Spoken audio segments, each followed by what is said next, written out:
Curso Bíblico Nova Perspectiva.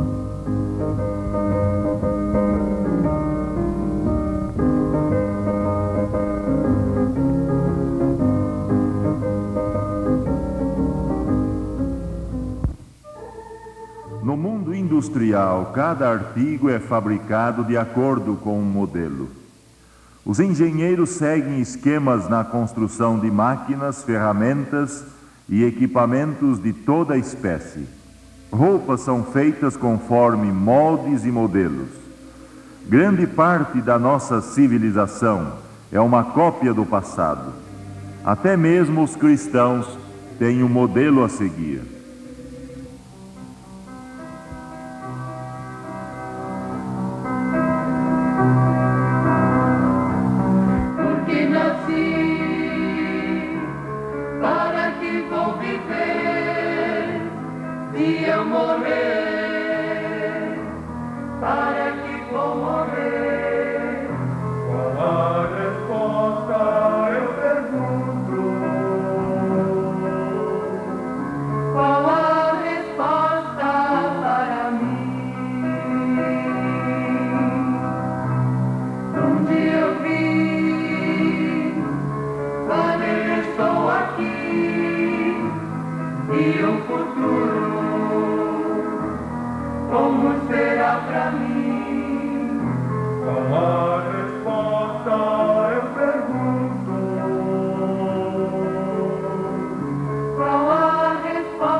Jesus Cristo veio a esta terra para ser o nosso exemplo em todas as coisas.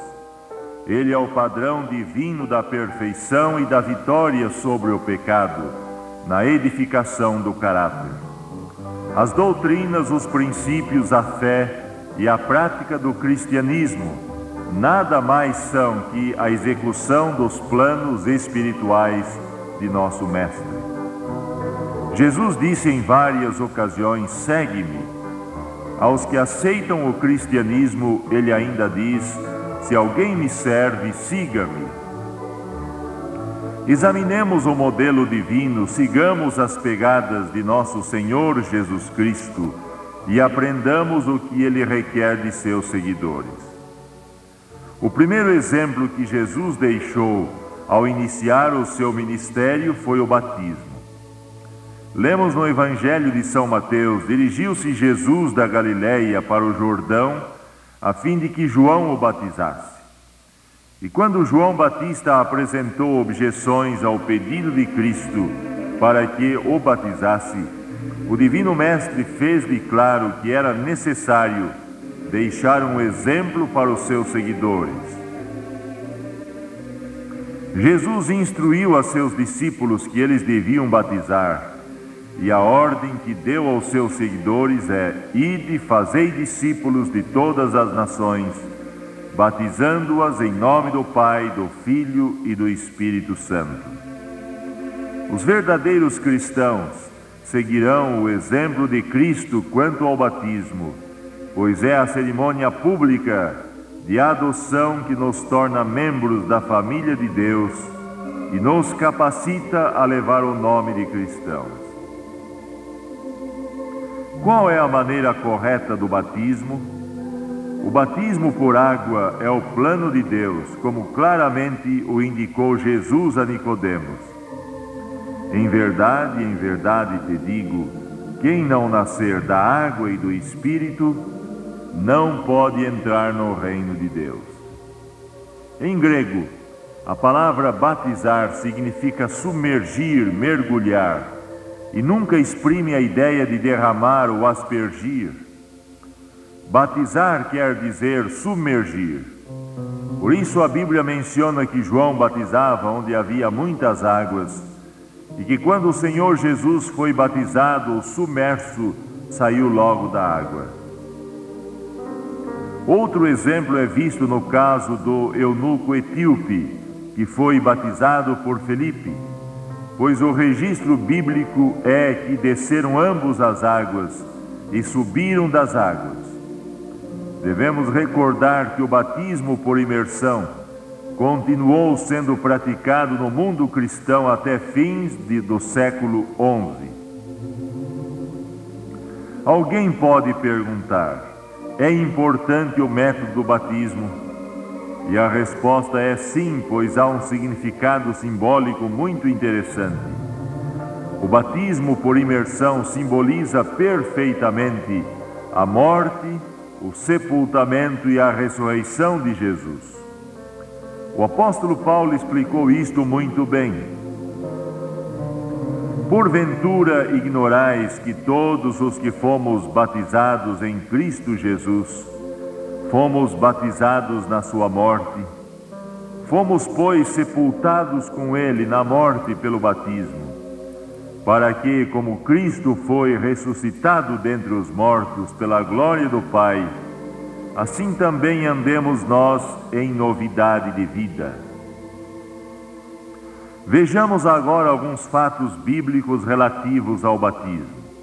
Em primeiro lugar, o batismo comemora a morte, o sepultamento e a ressurreição de Cristo. Em segundo lugar, simboliza a morte e o sepultamento do velho homem pecador. Em terceiro lugar, representa a ressurreição para uma nova vida em Cristo Jesus. E finalmente indica que os pecados foram lavados. Como pode-se ver, cada parte da cerimônia tem um significado espiritual de grande importância. Ele é um símbolo exterior da mudança efetuada pela graça de Deus no coração do pecador. E que passos devem preceder o batismo? Em primeiro lugar, a pessoa deve ser cuidadosamente instruída. Vivemos numa época em que muito poucas pessoas conhecem realmente a Bíblia. Por isso é importante que se chegue a saber quais são os ensinos do Senhor Jesus. Numa época em que quase todo o mundo está dividido em ismos e em mais de 500 seitas que ensinam uma mescla de doutrinas estranhas, os que desejam pertencer ao Cristo da Bíblia devem conhecer a Bíblia, o livro que foi inspirado por Cristo, e estar preparados para fazer de seus ensinos a única regra de fé e prática. O segundo passo é crer. Quem crer e for batizado será salvo. São Marcos, capítulo 16, versículo 16. A confiança em Deus, a aceitação do sacrifício de Cristo por nossos pecados e dos ensinos da palavra de Cristo constituem parte do que devemos crer. A salvação depende do poder transformador de Deus no coração do homem, e não apenas de um consentimento verbal. Crer é praticar, pôr a fé em ação. O terceiro passo é o arrependimento pelos pecados. Lemos no livro de Atos, capítulo 2, versículo 38, respondeu-lhes Pedro: arrependei-vos e cada um de vós seja batizado em nome de Jesus Cristo para a remissão dos vossos pecados. O arrependimento implica em tristeza e dor pelos pecados. Exige a confissão e o abandono do pecado. As águas batismais não poderão cobrir os pecados que não confessamos e nem abandonamos. O batismo é uma indicação de que já temos feito isso. O quarto passo é a disposição de morrer para o pecado. Assim como Jesus morreu pelo pecado, aqueles que desejam seguir as suas pegadas devem morrer para o pecado. Os hábitos prejudiciais têm que ser afastados. Nada de fumo, de bebidas alcoólicas, de alimentos que fazem mal ao organismo, de prazeres pecaminosos. A orientação que encontramos no livro de Romanos, capítulo 6, versículo 11 é: assim também vós considerai-vos mortos para o pecado, mas vivos para Deus em Cristo Jesus. Aqui está o quinto passo: viver para Deus. O apóstolo Paulo explicou isto melhor: estou crucificado com Cristo, disse ele. Logo, já não sou eu quem vive, mas Cristo vive em mim. Ao considerarmos esses fatos, concluímos que o batismo de crianças não é bíblico, pois os pequenos não podem dar esses passos preparatórios. Não há nenhum exemplo nas Escrituras de batismo infantil. Além do batismo, há outros ritos cristãos exemplificados na vida e nos ensinos de nosso Senhor Jesus Cristo, e que devem ser cumpridos por seus seguidores. A cerimônia da comunhão, ou a ceia do Senhor, foi instituída por Cristo, como descreveu São Paulo. O Senhor Jesus, na noite em que foi traído, tomou o pão, e tendo dado graças, o partiu e disse: isto é o meu corpo que é dado por vós. Fazei isto em memória de mim. Por semelhante modo, depois de haver ceado, tomou também o cálice, dizendo: este cálice é a nova aliança no meu sangue. Fazei isto todas as vezes que o beberdes, em memória de mim. Porque todas as vezes que comerdes este pão e beberdes o cálice, anunciais a morte do Senhor até que Ele venha. A preparação para a ceia do Senhor inclui o seguinte: examine-se o homem a si mesmo, e assim coma do pão e beba do cálice. O Espírito de Cristo nos leva a humildemente fazer um exame de nossas almas. Unicamente quando o amor de Cristo toma posse de nós, somos dignos de participar dos emblemas de sua humilhação. O Senhor Jesus censurou o orgulho, lavando os pés de seus discípulos. Tirou a vestimenta de cima e, tomando uma toalha, cingiu-se com ela. Depois deitou água na bacia e passou a lavar os pés aos discípulos e a enxugar-los com a toalha com que estava cingido. Jesus Cristo deu ordens específicas para que sigamos o seu exemplo quanto a esta cerimônia. O Rei do Céu não se envergonhou ao pôr de lado sua dignidade real e tomar a forma humana de um servo, a fim de elevar os homens a quem o pecado havia degradado. Ele os buscou em sua humilhante condição, para que juntamente com ele fossem cidadãos do reino celestial. Jesus prometeu, e digo-vos que desta hora em diante não beberei deste fruto da videira, até aquele dia em que o hei de beber novo convosco no reino de meu Pai. Por toda a eternidade recordaremos o alto preço da nossa salvação.